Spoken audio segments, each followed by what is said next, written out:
guys, start na po tayo sa paggawa ng YouTube account. Kailangan po ng Gmail address sa paggawa ng YouTube account. So kung wala ka pang Gmail address or Gmail account, sign up lamang po sa www.gmail.com and create account. And then proceed na po tayo. Gagamit tayo ng YouTube application. Click to open. And then nandito na tayo sa YouTube dashboard. I-click yung profile icon sa bandang kanang itaas. Yung nakabilog po doon. And then, yung sa page na to, i-click po yung drop down arrow next to your name. And then, i-click yung plus sign sa bandang kanan.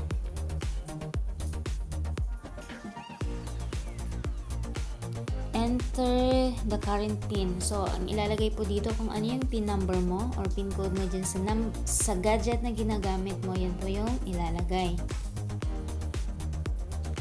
And click next.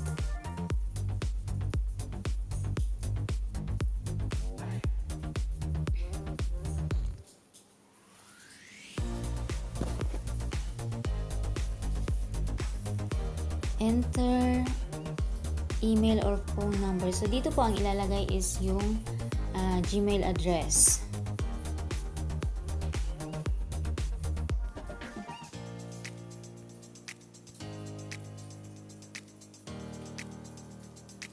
And then, create account. Sa bandang kaliwa po, create account. May dalawang options dito.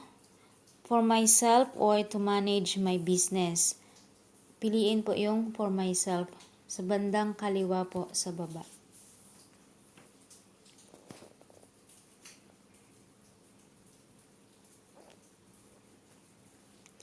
And then, enter your personal detail lang po ito. So, maglagay ng pangalan. Kung balak mo naman po maging YouTuber, mas maganda na yung pangalang ilalagay mo is yung madaling tandaan. Gamit ako ng ibang pangalan po. Kasi may ano na ako dito. May existing account na po ako. Ito ay para, sa tutorial lang. And, ayan. And, click next. Nette.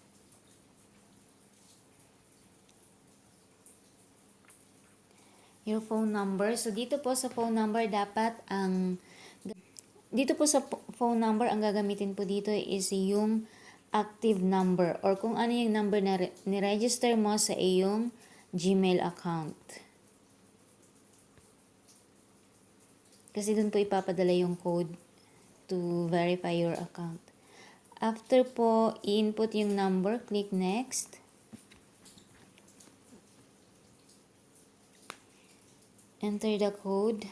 Automatic po yan. Pag yung number, automatic po yun.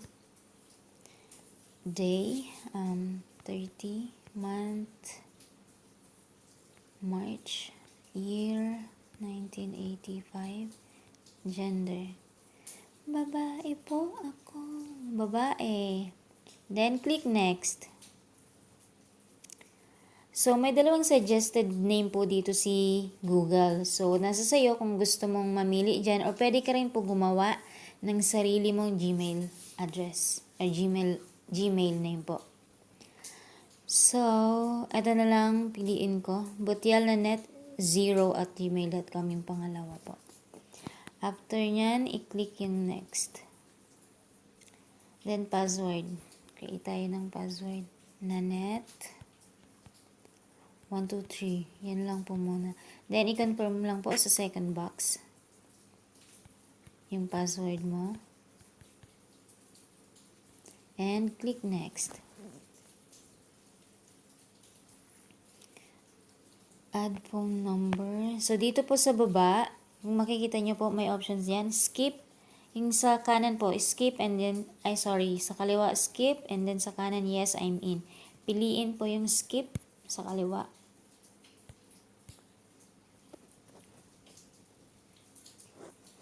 And review your account info. Click next. privacy and terms. So, ito po, kung may time ka, basahin mo po. Ito yung policy and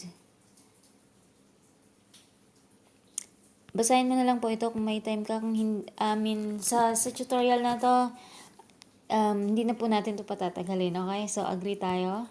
Click agree.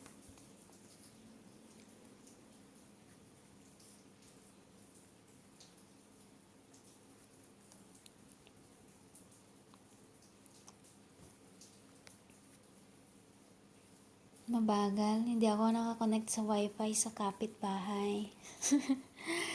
So, ayan na po yung dashboard ng iyong YouTube account. Ayan. So, yung profile icon po sa taas, i-click ulit. And then, i-click ulit yung profile icon. So, ayan na. Ito na po yung name mo, yung account mo. Create channel. So, click create channel.